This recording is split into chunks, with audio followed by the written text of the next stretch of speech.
Au week-end, le CHOG a enregistré 4 admissions en réanimation. Des patients relativement jeunes et qui ne présentaient pourtant pas de comorbidité.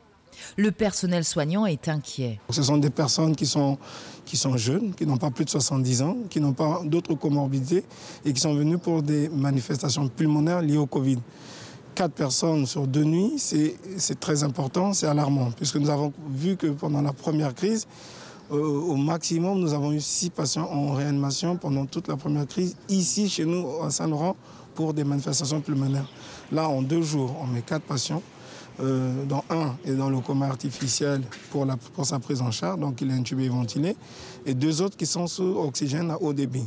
Si la première vague avait relativement épargné l'Ouest guyanais, selon le chef du service des urgences, la vague actuelle s'annonce plus virulente.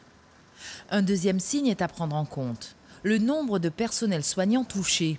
Si lors de la première vague, 10% d'entre eux étaient en arrêt pour Covid, en ce début de seconde vague, cette moyenne est déjà atteinte et même dépassée. Et là, on est aux alentours de 15. Il y a eu des semaines où nous étions à 20%. Que ce soit les médecins, les sages-femmes, les infirmiers, et les aides-soignants, ce qui fait que nous avons une difficulté d'avoir les effectifs et les prises en charge sont pas à 100%. Pour faire face à cette situation, des mesures sont mises en place au sein du CHOG pour augmenter les capacités d'accueil, mais cela ne suffit pas. Les soignants rappellent que l'Hexagone et les Antilles sont eux aussi débordés et qu'il va falloir compter uniquement sur les forces des soignants de l'Ouest.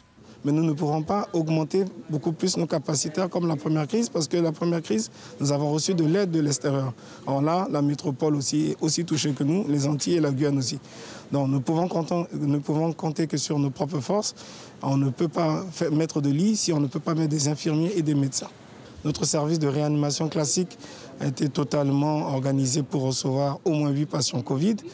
Et nous avons organisé un service de réanimation classique dans une autre zone de soins. Depuis une semaine, l'Ouest affiche une vingtaine de cas supplémentaires chaque jour. Samedi dernier, Saint-Laurent a même atteint une 50aine de cas positifs. La menace d'une seconde vague plus virulente semble se profiler dans l'Ouest guyanais.